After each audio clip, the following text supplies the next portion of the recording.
But I wanted to do a video that specifically went to first-time home buyers, which is what the intro talked about. So I have the same questions for my first home buyers almost every time. What's the first step? How do I begin? How do I know how much home I can afford? What's involved in home ownership? And those are all great questions, and I'm happy to answer them. But I feel like, these, if we address these now, then maybe we can have fewer questions and more informed clients. So step one really is a pre-approval letter. So what is a pre-approval letter? You go to your banker, lender, financial institution, whoever you want to get your loan through, whoever you prefer. Keep in mind that that is your decision, not your realtor's decision. And it's not the seller's decision, though they do typically, especially if new construction, they'll say this is our preferred lender. If you use this lender, we'll help you with closing costs. Those aren't bad deals. Some of them are questionable ethically, but it's not a bad thing per se. But go with the lender that you're most comfortable with, who gives you the best offer. That's what's most important.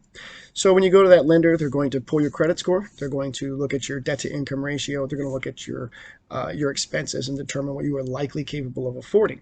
I've seen people who didn't know if they could afford a home, and then they get a pre-approval letter that's $400,000, $500,000. Just because the approval letter goes that high doesn't mean you have to go that high. Find what works best for you. Find what works with your budget. Most realtors have calculators on their phone that do mortgage estimates. It tells you what your mortgage payment would likely be.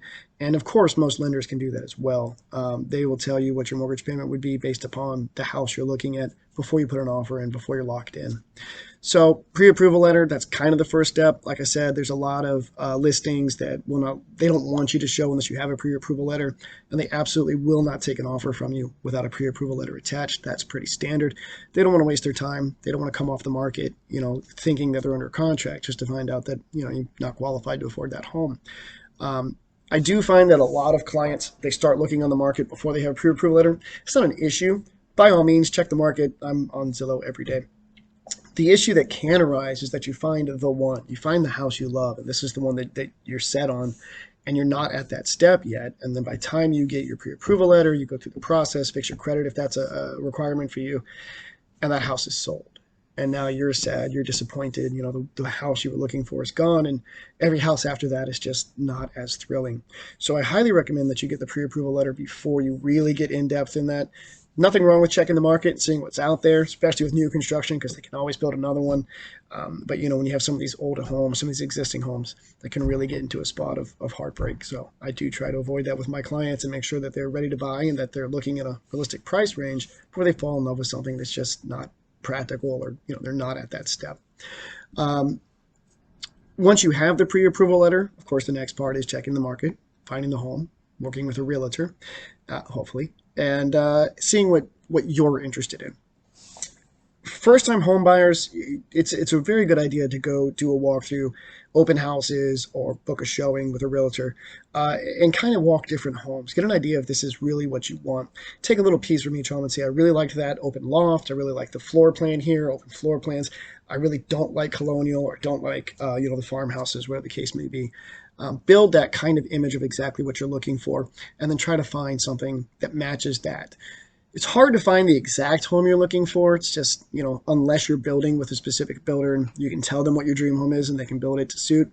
Other than that, we do our best to find what fits best for you and really fits that image you had of a home. Once you find the home that you love and this is the one and you're ready to put an offer in, that's the next step. Your realtor will draw up a contract, you sign off on that, make sure that the terms are what you're agreeing to, and then they submit that to the seller and hopefully they accept, which is the exciting part. As a buyer, I think it's important to note that you never pay your realtor.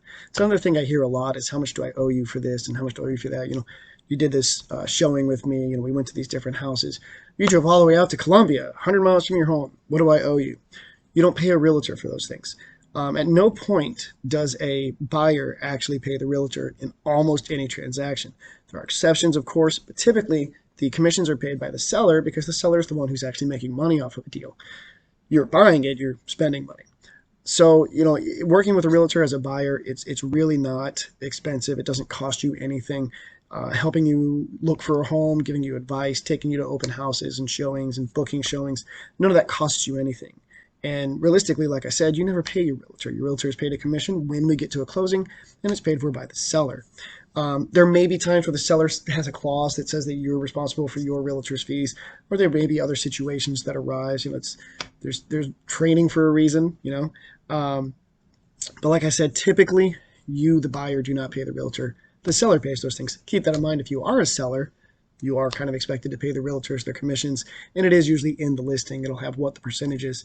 It is worth noting there is no set rate. We don't get to say, you owe me 5%, you owe me 10%, whatever the case may be. So that'd be incredibly high. There is sort of a standard rate, but there is no set rate. Legally, we cannot have a set rate, and we cannot discuss it and say, this is my commission. You will find some realtors put clauses in their contracts that state that, if I work with you and I invest my time with you and then you just change your mind, I have a minimum fee. I've seen it $300. I've seen it $250, but I've seen $300, $500. I think $500 is about the highest I've seen, but I've heard people say, I owed my realtor $1,000 because I didn't buy a house. While that isn't entirely unheard of, it's also not common. I don't charge anybody for advice. I don't charge anybody for looking at homes and seeing what's on the market. That's always free. I only get paid when we get to a closing. I only get paid my commission. That's how that works. So what comes with homeownership? Like I said before, one of the big things that I have found people just aren't really prepared for is that all of the maintenance, all the expenses that come with the home are now on you. So I do recommend you have an emergency credit card that you can leave for that, or that you have, a certain amount of money you put aside every month that just sits in an account, sits in a savings account. In case something comes up, your washer or dryer break, your refrigerator goes out, there's an electrical problem. When you buy a home, one of the great ways to cover that is to have a warranty on the home. A warranty is different than home insurance. Home insurance covers, hurricanes, tornadoes. Most people understand car insurance. A lot of people don't seem to understand homeowners insurance, but they are very, very similar. Car insurance only really comes into play if you get in a car accident. It doesn't help you if you get a ticket, and it doesn't help you if your car breaks down on the side of the road. Homeownership is very much the same way. If there's a storm, if there's, hail damage, if the house is damaged by something that was out of your control, then it'll cover that. Water, fire, things like that. But it doesn't cover your appliances. It doesn't cover a leak in the wall. It doesn't cover, some of the things that can go wrong with a home. And now that's entirely on you. A warranty picks up those things. I do typically recommend, especially with first-time home buyers and, when they're buying new construction, I do recommend a warranty. I recommend a warranty to everybody, whether they're a first-time buyer or not, whether it's new construction or not. A warranty is just a nice thing to have. You can usually roll the first year into your offer. You can say, I'll buy this house, but you're covering the warranty for the first year because you owned it. If there's something wrong, and if you didn't take care of this, I kind of feel like it should be covered for the first year. It's not uncommon. It's very usual, very normal, but they don't have to agree to it. After the first year, the warranty is usually on you, since now it's your home and you're supposed to maintain those things. So that does typically cover your appliances. It does cover electrical problems, plumbing problems. You'd be surprised how much warranty can cover and how useful that can be. So that's definitely something to consider, is adding a warranty to your home. Let's talk about the types of loans that you may be approved for before you buy it. Obviously, the VA loan is pretty straightforward. It's the Veterans Loan, Veteran Association. So if you are a veteran, if you're active duty, if you've served, you can qualify for that. The greatest advantage of that one is that lenders love it. So they're typically going to push you towards that if that is an option, and it's zero down payment all of the time. The VA loan is different in that they don't necessarily just pull your credit score. They look more about your credit history and your credit worthiness more than just the number. So if you have a lower score, they can usually work around that depending on why your score is down. You can do a letter of explanation for most of those things and help move that loan forward. If you're not a veteran, you don't qualify for a VA loan. That is the qualification. You also have your FHA, which is the Federal Housing Association, which is a slightly less traditional loan that helps people who maybe have lower income, who have bad credit. They want to work with somebody who can help them fix their credit and help them roll in things like the closing costs into the loan itself. So FHA loan, see if you qualify for that. They do have certain minimum requirements. I think right now the score has got to be over 620, but check with your lender. That's not necessarily your realtor's forte. We do have to be careful what advice we give. We do kind of have to stay in our lane. So we can't give legal advice, and to some extent we can't give financial advice, but we can tell you what's on the market. We can tell you what we've seen. So with first-time home buyers, there are different programs that can help you with that down payment. You'll find that most lenders expect a 3.5% down payment. That's pretty standard right now, depending on the loan, depending on your credit score, depending on the house itself and what you're looking for. I've seen them higher, I've seen them, but the lowest I've seen is 3%. And that's an FHA loan. So you can get it down to 3%, but if you're a first-time home buyer, there are programs out there that will help you cover that closing cost. Closing costs can include the down payment. So if you don't have a down payment right now, if you're unable to produce those funds, just know that there are programs out there that you may qualify for. They do have certain earning income limitations, so you have to be under like 80% of the average homeowners.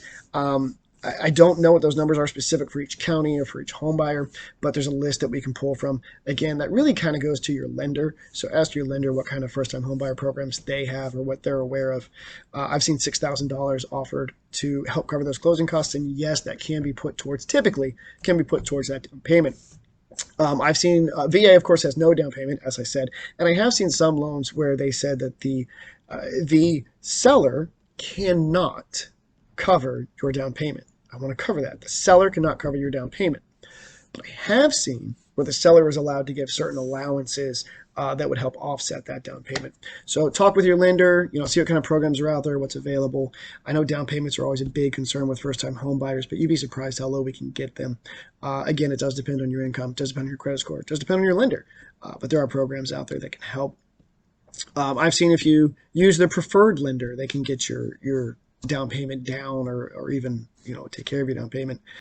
And with your down payment, you can also it can be paid for by a gift.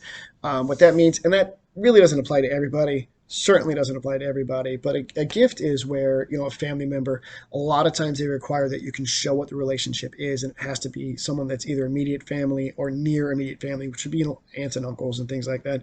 Everybody's got a rich uncle. So you can have the down payment covered by somebody else and it not impact your creditworthiness or your homeworthiness, but it has to be from certain parties, and the gift can only come from somebody that you can explain why they're giving you this gift. It cannot come from the seller. There's different reasons why that is the case, but just know that you can't ask the seller to cover your down payment. The lender's not going to agree to that, and the gift can't come from nowhere. You can't have the seller send you money under the table because they want to close on this and they're willing to make some allowances. Or you offer higher than the asking price, then you're going to roll the down payment into that. It doesn't work that way, unfortunately. Again, it can be as low as 3%. Average right now is somewhere around 3.5%. Some lenders require more than that, but that's for a more traditional loan where your creditworthiness isn't really at question, your income isn't really in question. In those situations, they may ask for a greater down payment just because they feel like you should be able to produce it and they want to see that you can. Depending on the home's size, location, the amount of land it's on, mostly the location, you may also qualify for a USDA loan, which is typically for farms. USDA loans, they still look at your creditworthiness. They're very similar to a traditional loan and what the requirements are, but you can get better terms. It's just a whole different set of qualifications, but the home itself has to qualify. It has to be in a place that qualifies for a USDA loan. It's not about you. It's about where the home is itself. So not everybody qualifies for those. Not every home qualifies for those, but be aware that it is out there. So let's talk about HOAs. I know people hate HOAs. I like my HOA. I haven't had a lot of issues with my HOA. We have bumped heads occasionally, but it's usually pretty easy to resolve, and I haven't had to pay any fees. So HOAs, I've seen them be 2 and 3 pages, and I've seen them basically be a binder, a book. So look at what's involved. If the HOA is a little too intrusive, keep that in mind. And if that's an issue that's going to be a hang up for you with your home ownership, be aware of that. If you're the kind of guy who runs a shop or a gal that runs a shop or works on cars or things like that, make sure that that's something that's allowed within your HOA. It's better to know before you move in than to move in and start having issues with the HOA. When you're looking at a home, you can pretty much always request a copy of the HOA, the bylaws. I know some places are a little leery of handing that out, but they'll give you like a general summary, and they'll tell you what the fees are. They always tell you what the fees are. So you can look through that and see what applies, see what kind of issues you might have, what kind of hangups you might be looking at. Always do that before you put an offer in, because you don't want to be locked in and ready to buy that house and then find out that the HOA is just not something you can agree to. Maintenance on your home. So there's maintenance that comes with home ownership that does not apply to renting and leasing. The first one obviously being landscaping. You're responsible for mowing the lawn, of course. You are usually responsible for pressure washing the house as well. Most HOAs require that the house exterior maintains a certain level of cleanliness. You can have hanging plants and things like that. That's not an issue. But if your house has mildew on the side of it, they're going to tell you have to pressure wash it. Usually, if you don't take care of that, they're going to send someone to do it and send you a bill plus fees. So that is something that's usually taken care of yearly. Just be aware that that is part of home ownership. You do have to have your house pressure washed. It has vinyl siding. I know brick's a little easier to maintain. You don't necessarily have to have it pressure washed every year. It just doesn't grow the mildew that vinyl siding does. But it's still something that should be done. Your HOA may have certain requirements on your landscaping as well. But aside from HOAs, maintenance on your landscaping, don't plant willows in your yard, please. Willow roots are designed to find sources of water. That's why they grow next to rivers and streams. And they will absolutely find your pipes. They will break them, and it will be very expensive and a huge undertaking. Please don't put willows in your yard. I see them everywhere. I see it all the time. They're beautiful trees, don't get me wrong. I like willows. Google it. I'm telling you, you do not want to put willows in your yard.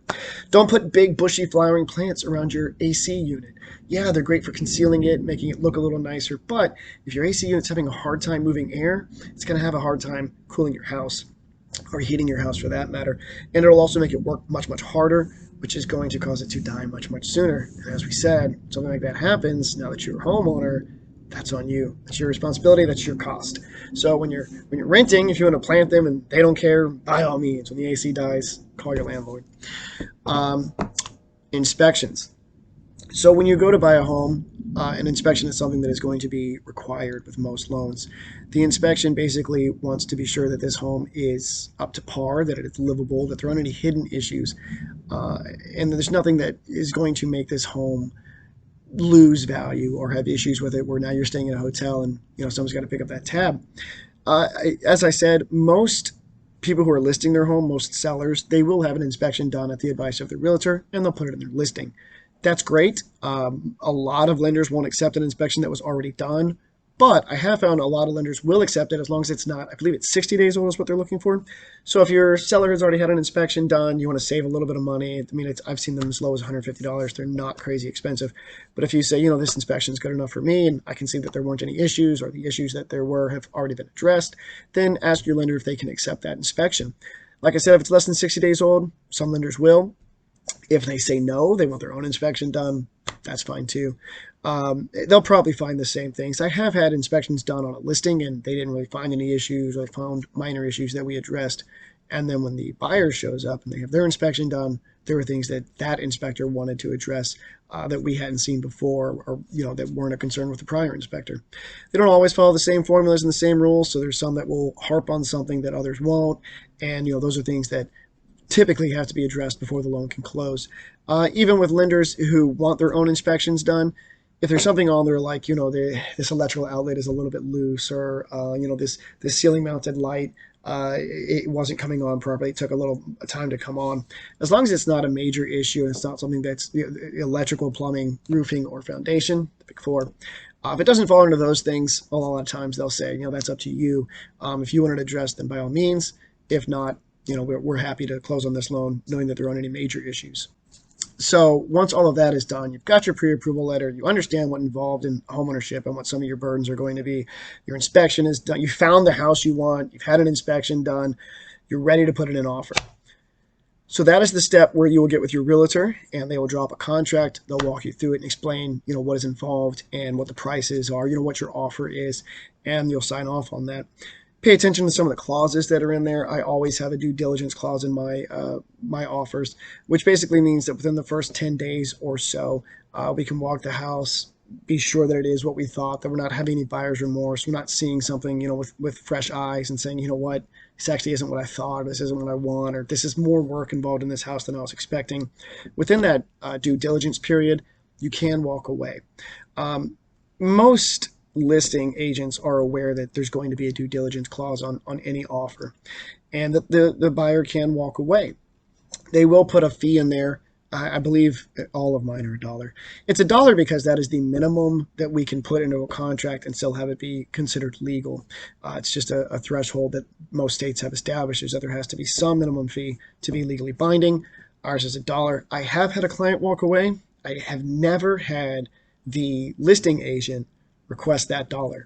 I don't request the $1. I don't know anybody who requests the $1. I was working with a seller who was selling their own house, and they did. So it wasn't an agent, and it's a for sale by owner. And they said, you owe me $1. And I said, how about I buy you a Coke? And he's like, I'll take it. So I bought him a Coke from the gas station, and everybody was happy and satisfied, which is $1.29, by the way. So you got an extra 29 cents out of that one. So once your offer is drawn up and you're happy with the terms and you understand what is involved, you'll go ahead and put that in, and that's the exciting part. And that's when you're waiting to see if they accept your offer, and we're all waiting with bated breath. You're waiting because you want to own a home. Your realtor's waiting because they probably want that commission, but everybody is excited at that stage, and that is kind of the end of your relationship with your realtor. Once the offer is accepted, we start moving towards closing. As a buyer, there's not a lot more expected of you. Don't go out buying things and putting things on your credit. For the love of God, please don't drop your credit score when the offer is already in and being accepted. Don't do anything with your credit once you've got a pre-approval letter until you are ready to move in. We've left the closing table. Everything is signed and satisfied, and the lawyers say, here's the keys. Now's when you can start buying furniture and the new refrigerator you wanted and things like that. Don't ding your credit. Don't even access your credit. Don't have a credit pull from a place that rents out furniture. Don't have anything to impact your credit score when we are putting in an offer, when we're buying a home. Don't do any of those things until after we have left the closing table. For the love of God, please don't. It can, I won't say it will, it can make the entire thing fall through. If you're sitting at that threshold, they want a 640 credit score. This is what your loan is based on, is you're over 640, and you're sitting at like 641, 642.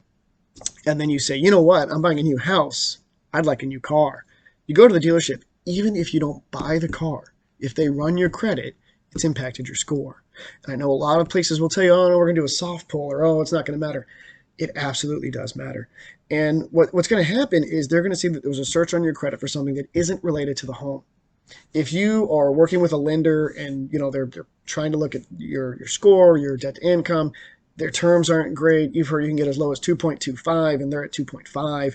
Somebody else has contacted you and said, I can get you down to 1.8 because your credit score is glorious. Whatever the case may be, it's okay to have another home lender, another mortgage company, pull your credit, because they're going to see that it's in the same category for the same purpose, and that's not going to impact your score. I think it's 60 days. Don't quote me on that. Ask a lender, ask a financial advisor. But during that time period, if another of the same realm, same focus, pulls your credit, that doesn't impact your score. Please don't go to Best Buy and get all new audio visual equipment and get a Best Buy card. Doing those things can cost you the house. You're going to be sad. I'm going to be sad. The seller's going to be sad. Nobody's going to be happy. Let's just not do that. I feel like I've covered everything I wanted to cover. I feel like I've covered everything that comes with buying that home that first time. I didn't want to get too much into the romantical parts of searching for that home and what's on the market and what's my dream home. I don't want to get too deep into the woods on that. There's a lot of other topics I could get into in home buying, especially in first-time homeowners. But I don't want to get way off topic. So I try to keep it pretty focused, but I'll do other videos coming up. I know next month is February, and that's, Valentine's. And so I wanted to cover what do realtors love? What do realtors consider great Valentine's? Here's a hint. It's flips. We're going to talk about flips. So if you have questions about flips, what is a flip? That'll be the next video. So again, I am Tim Holt with Excel Real Estate, and hopefully I answered your questions about, home ownership as far as a first-time home buyer and some of the things that come into home ownership.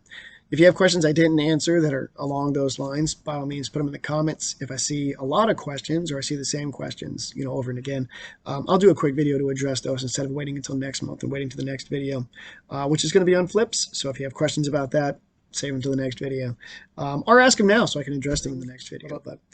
So I hope I've answered all of your questions, and I want to call it a day. Thank you.